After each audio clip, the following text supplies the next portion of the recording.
This is a bit tricky to UV map. Let's see. The thing is, you got the edge here, and you can say advance the edge, but it's not really doing what we want. And sometimes you can save a bit time. But let's first take these guys here and cut and paste that. Oh, actually, I need to take this one also. Okay, cut and paste. This one, loop, expand that selection and cut and paste. This guy here, loop, and this one, and loop it. The thing is, we didn't catch all. We need these guys here also, and you might try to go like this, but it's not really going to. Yeah, you can see you're missing out on some of those. Also, there are some beneath, so we'll use wireframe. Go like this, go back. Okay, and cut.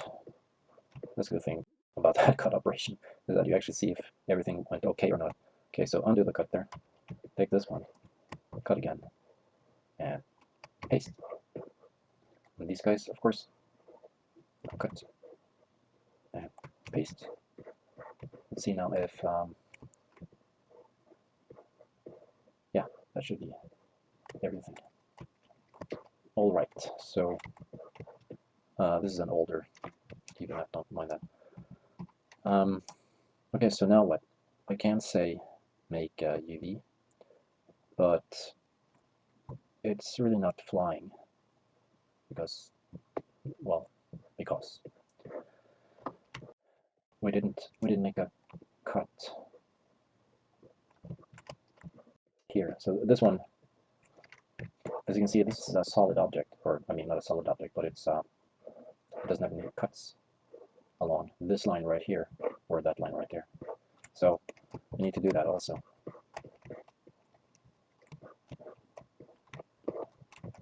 And you might think that, okay, I'll just do that by using ABF.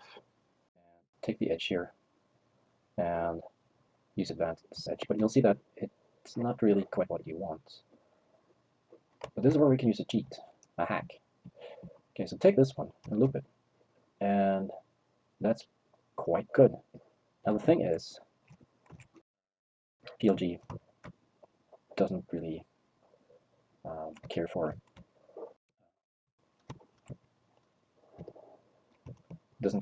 edges. So the question is then what?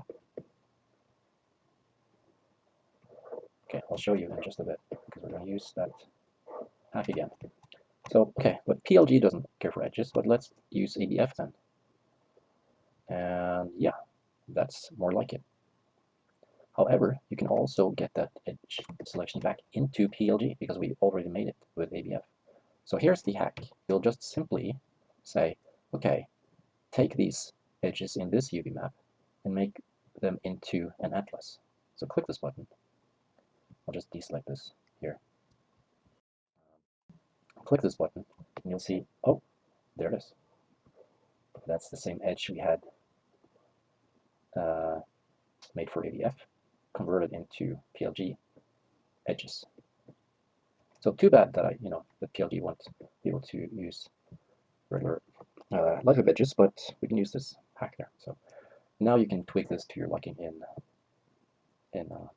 PLG. So just to save some time, you can do that. Okay, so make UV using PLG, and you can see there's a slight difference. So sometimes you'll like the ABF result, sometimes you'll like the PLG result.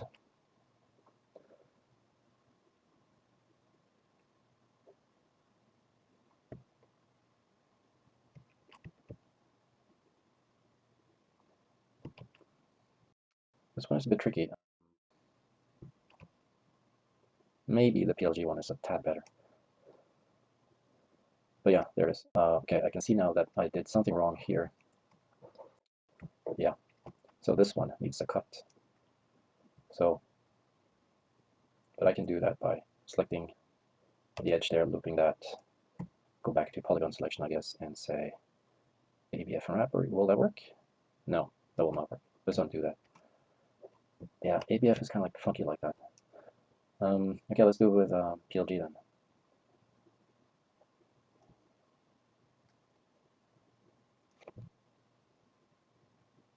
Okay, so advance that edge. If I hit space now, back here, yeah, that's a problem. It will remove that edge I had. So that's one thing that I don't like at all about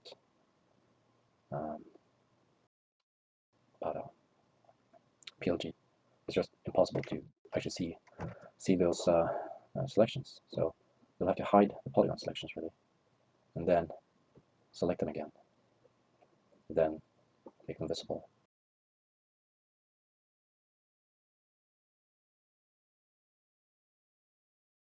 You know, for stuff like this, you just go like, oh, you know, I wish there was like this thing where I could just take this object and I could just click a button and it would do everything automatically. Because that should be possible. That's definitely possible to make this automatically, but no one has made that application just yet. So, yeah, I mean, a lot of people talk about Rizom UV, but there's no really easy way of doing UV mapping. It's easier, but